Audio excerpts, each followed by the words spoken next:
6వ రోజునో 7వ రోజునో మేము అస్థికల నిమజ్జనం చేయడానికి వెళ్ళాను. ఆవిడ గోదావరి తీరంలో పుట్టింది, తాడేపల్లిగూడెం దగ్గర, పశ్చిమ గోదావరి జిల్లా. పుట్టిన అక్కడ దగ్గర పొడమర విప్పర్రు, అత్తారు ఊరు, సరే మా ఊరు బోడపాడు అగ్రహారం. తాడేపల్లిగూడానికి ఒకటి అటు ఒకటి ఇటు ఉంటాయి. ఆ 2 ఊళ్ళు తప్ప ఆవిడకి మరో ఊరు తెలియదు. 10 ఏళ్ల వరకు పుట్టింట్లో ఉంది. తర్వాత కాలం అంతా ఇక మా నాన్నగారి దగ్గర మా అత్తారింట్లోనే ఉంది. ఆ తర్వాత ఆయన స్వర్గస్థులు అయ్యాకే నాతో పాటు ఏదో కాకినాడ, హైదరాబాదు వచ్చింది. ఈవిడ అస్థికలు ఎక్కడ నిమజ్జనం చేయాలి అని నాకు ఒక అనుమానం వస్తే చివరికి నిర్ణయించుకున్నా, హైదరాబాద్కి దగ్గరలో ఉన్న బాసర గోదావరి చేయగలను అని. రెండోది, మనల్ని పుట్టించిన భగవంతుడి మీద నమ్మకం ఉండాలి. వాళ్ళు పెరగడానికి మెట్లు అయ్యాయట, అంతే నిజమే. ఆ మెట్లు ఎవరికంటే వారికి.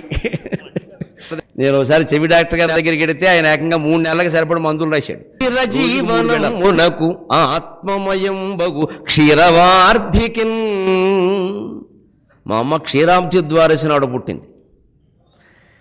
అందుకని మనకి మా నాన్నగారు దేశభక్తి కూడా వచ్చింది. క్షీరాబ్ది ద్వారసినాడు మా అమ్మగా పేరు వచ్చింది. లేకపోతే అంతకుముందు సప్తావధానమే, అంతకుముందు 7 ఆ క్షీరాబ్ది పుట్టిన తల్లి కావడం వల్లే పాలసంద్రమందు పరమ పావనమూర్తి నిదురలేచు వేళ నీవు పుట్టి. పాలసంద్రమందు పరమ పావనమూర్తి నిదురలేచు వేళ నీవు పుట్టి. నిదురలేపి మమ్ము నిర్నిద్రయోగమ్మునందజేసినట్టి అమ్మవమ్మా. నిదురలేపి మమ్ము నిర్నిద్రయోగమ్మునందజేసినట్టి అమ్మవమ్మా. అటువంటి తల్లి అస్థికలు ఎక్కడ కలుపుతామండి?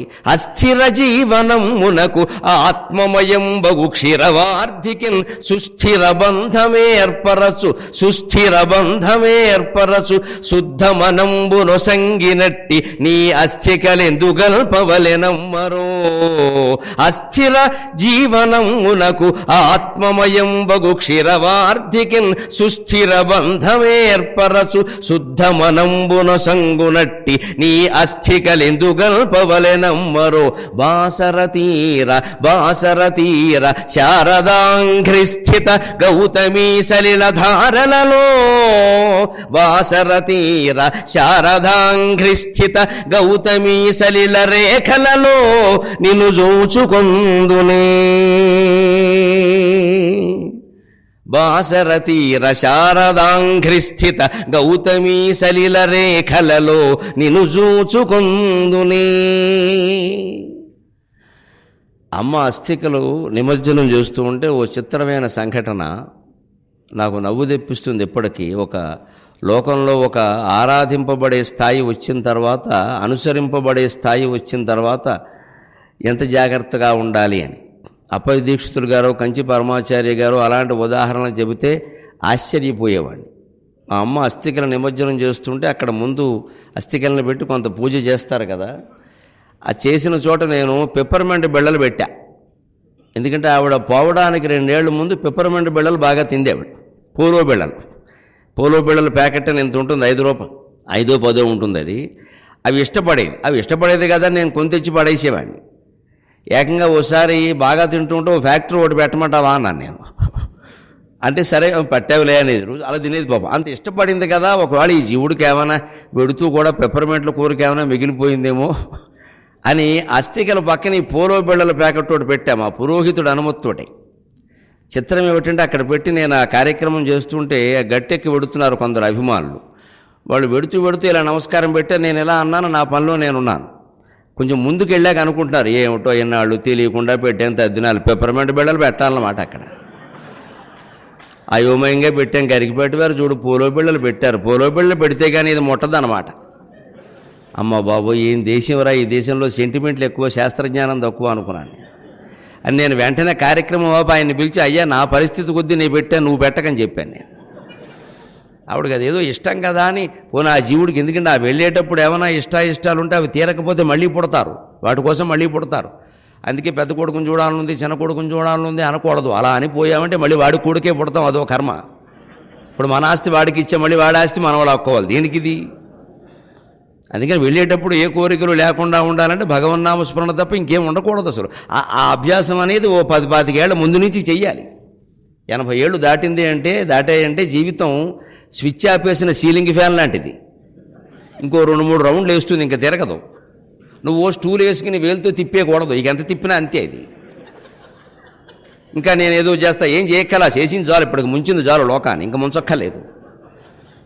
ఇంకా నేను యంగ్ లుకింగ్, ఇంకా అక్కర్లేదు, లుకింగ్ చాలు, చాలా లుకింగ్లు అయ్యాయి, లుకింగు బుకింగు అన్నీ అయిపోయినాయి. ఇంకా అప్పుడైనా కాస్త 75 ఏళ్ళు దాటాక దైవ ధ్యానాల్లో పడితే ఈ లంకెలు లేకుండా ఉంటాయి. లేకపోతే ఇదే గొడవ ఎంతసేపు, వాడి కొడుకే పుడతాం, వీడి కూతురే, వాడికి ఇంకా ఉద్యోగం రాలా, వీడికి ఇంకా పెళ్ళవలా, ఇవి పెట్టుకోకూడదు. అందుకే పోనీ ఏదన్నా ఆ జీవికి మిగిలిపోయిందేమో, ఆవిడ జ్ఞాన సంపత్తి ఏమిటో నాకు తెలియదు కదా అని చేస్తే చివరికి లోకం ఎలా తయారైందండి. అందుకే నేను పిలిచి చెప్పాను, బాబు నేనేదో చేశాను, మీరు చేయకుండా అనవసరంగా.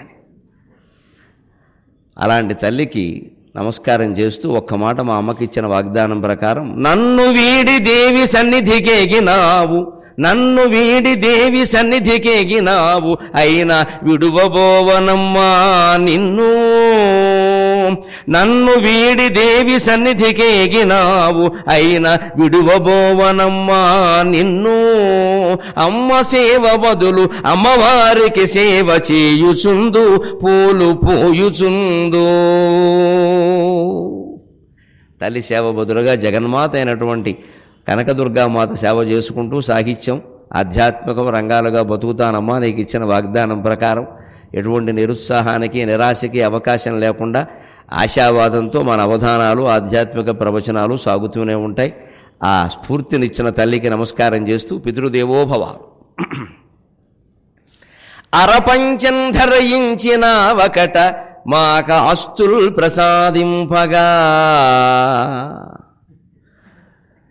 మా తాతగారికి 18 ఎకరాల పొలం ఉండేది, ఒక ఇల్లు. ఇది మా నాన్నగారికి ఇచ్చారు, ఆయన ఒక్కడే కొడుకు. కానీ మేము 4 కుమారులం, 2 ఆడపిల్లలు. మా నాన్నగారు గొప్పతనం ఏమిటంటే అదనంగా దాన్ని పెంచకపోయినా పర్వాలేదు, ఉన్నది క్షవరం చేయలేదు. ఆయనే అనేవారు అన్నమాట, మధ్యమం పిత్రార్జితం, నేను మీకు అదనంగా ఏమి ఇయ్యను, కానీ మీ తాత ఇచ్చింది మీకు ఇస్తాను, నేను ఖర్చు పెట్టను, చాలు, అంతవరకు గొప్పవాడేగా. పేకాడేస్తే కాదనేవారు ఎవరు? పైగా మాకు పశ్చిమ గోదావరి జిల్లా చుట్టూ రావిపాడు, చింతపల్లి అంతా రాజులు గ్యాంగ్, పేకాడేవాళ్లే మొత్తం. వెలమదొరలు అంతా మా నాన్నగారికి స్నేహితులే. ఈయన చాలా తెలివైన ఆయన, 4 ఆటలు గెలవగానే ఇంటికి వచ్చేసేవాడు. ఆయన చెప్పేవాడు, ఎవరు ఎప్పుడైనా పేకాడిన తప్పులేదు కానీ గెలిచినప్పుడు వెళ్ళిపోండి అనేవాడు. ఎందుకంటే వాడికి పట్టుదల ఉంటుందిరా, ఓడిపోయిన వాడికి మన దగ్గర లాక్కునే వరకు ఆడిస్తాడు, అదే తెలివి, ఆడకూడదు, గెలిచినప్పుడే విరమణ చేయాలనేవారు. అందుకని ఆస్తులు నిలబడ్డాయి, పేకాటాడినా కూడా ఆస్తులు నిలబడ్డాయి, గొప్ప విషయం కదా. అందుకని ఆయన ఎప్పుడు చాలా నిరాడంబరంగా అంగవస్త్రం, అసలు పూర్తి పంచె కట్టడం అనేది నేను ఎప్పుడూ 10వ తరగతిలో ఉండగా చూశానేమో, మళ్ళీ చూడలేదు. ఆయనకి ఏదో జీవితంలో అనుకోని దుఃఖం ఒకటి వచ్చింది. ఇక ఆ సమయం నుంచి నేను ఎలా ఉండనన్నారు, ఆభరణాలు తీసేశారు, ఆ పూర్తి పంచె మానేశారు, ఊళ్ళోకి వెళ్ళడం మానేశారు, అరుగు మీద కూర్చోవడం, వేదపఠనం అంతే, ఇంకో మాట లేదు. ఆ స్థితిలోనే నేను ఎక్కువగా చూశాను. అందుకని బహుశా నువ్వు అలా ఉండకబట్టే మాకు ఇలా మిగిలిందేమోనా ఈవేళ. అరపంచం ధరించిన ఒకట మాక ఆస్తుల్ ప్రసాదింపగా, చిరుకోపంబును చూపినన్ మదిని కాశీనాథ వాత్సల్యమే. అని కోపం ఎక్కువేనండి, కానీ ఎప్పుడు కోపం 2 నిమిషాలు మించి ఉండడం మేము చూడాల. తువ్వాలు సరిగ్గా ఆరైపోతే ఆ తువ్వాలే తిప్పి మడతెట్టు కొట్టివాడే. ఇప్పుడు అదంత నేరమా? ఇప్పుడు ఒక పార్లమెంటు మీద బాంబులు వేసిన వాళ్ళకే ఇంకా శిక్షలు పడట్లా, తువ్వాలు ఆరైపోవడం అంత నేరమా? కానీ 2 కొసలు కలవాలి ఆయనకి, లెక్కది క్రమశిక్షణలో సామాన్యమైన వ్యవహారం కాదు. మీరు చేతస్థమనండి ఏమనండి, కానీ ఆయన అటుకోస ఇటుకోస కలవకపోతే ఆరేసిన తువ్వాలు తీసి మడత పెట్టి ఒక్క దెబ్బ కొట్టేవాడు. సరిగ్గా రెడీ చేత కదా. ఇప్పటికి నాకు అది ఎంత పట్టేసిందంటే, మా ఇంట్లో కాదు ఎవరింటికైనా వెళ్ళినా నేను తువ్వాళ్ళు ఆరేసేస్తాను. అది పట్టేసింది అలా బుర్రకి.